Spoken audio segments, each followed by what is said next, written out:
आज की क्लास में चैप्टर 2 यानी कि sexual reproduction in flowering plants को आगे कंटिन्यू करते हुए मैं आपको टॉपिक जिटोनोगेमी एक्सप्लेन करने जा रही हूँ।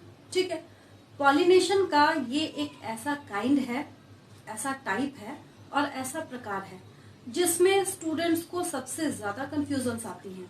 ठीक है, जिसकी वजह से इस टॉपिक के ऊपर मैं आपको एक सेपरेट वीडियो प्रोवाइड कर रही हूँ।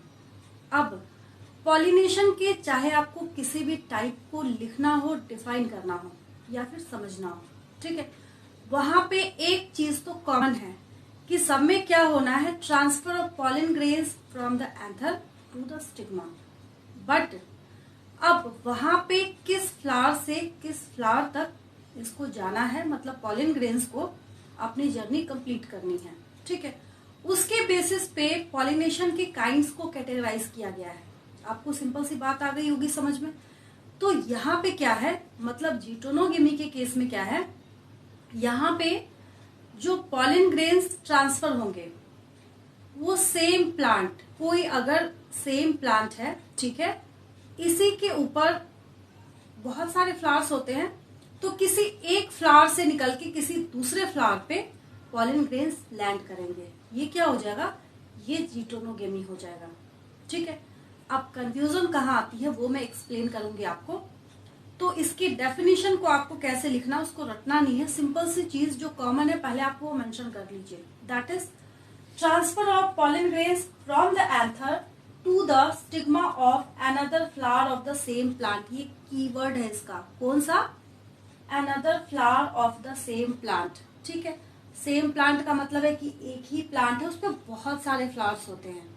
ठीक है, तो ऐसा भी हो सकता है कि पॉलिन ग्रेन किसी एक फ्लावर के एंथर से रिलीज होगा और दूसरे फ्लावर के स्टिग्मा पे जाके लैंड कर जाएगा। ठीक है, मतलब कि अगर ये एंथर यहां से पॉलिन ग्रेन रिलीज करेगा, ठीक है, तो ये जाके लैंड कहाँ करेगा, ये सेम प्लांट के डिफरेंट फ्लावर पे यानी अनदर फ्लावर पे जाके ये लैंड कर जाएगा। ठीक है, तो ये क्या हो गया, पॉलिनेशन हो गया। ये क्या हो गया, पॉलिनेशन हो गया। ठीक है, तो इसकी डेफिनेशन याद हो गई आपको। डेफिनेशन में किसी बच्चे को कोई दिक्कत नहीं, क्लियर है। ठीक है, अब कंफ्यूजन कहाँ आती है सो बताती हूँ मैं आपको।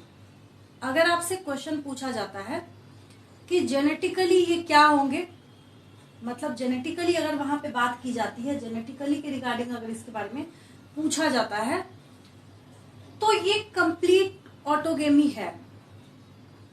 कैसे ऑटोगेमी है, जैसे आप अपने बॉडी पार्ट्स को देखना स्टार्ट कीजिए।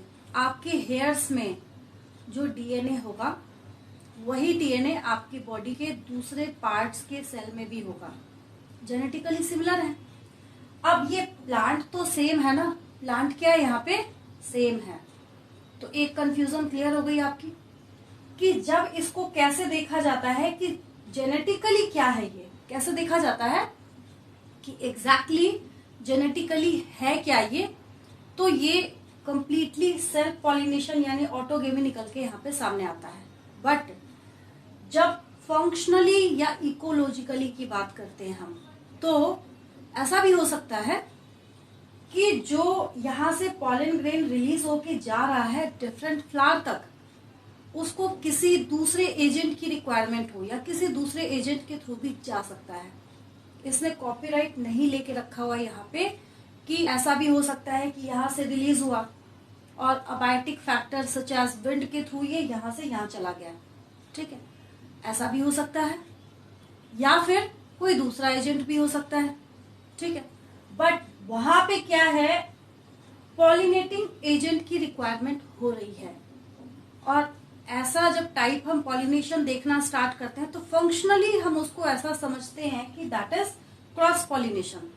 अब आप एक और क्वेश्चन पूछेंगे मेरे से, यहाँ पे आपके दिमाग में जो दूसरी कंफ्यूजन आएगी वो ये है कि अगर आपके ऑप्शंस में सेल्फ पॉलिनेशन अलग दिया है, क्रॉस पॉलिनेशन अलग दिया है, ठीक है, तो वहां पे क्या होगा, ये सेल्फ पॉलिनेशन हो जाएगा, क्योंकि जेनेटिकली जब हम किसी चीज को देखते हैं तो उसकी वैल्यू ज्यादा हो जाती है।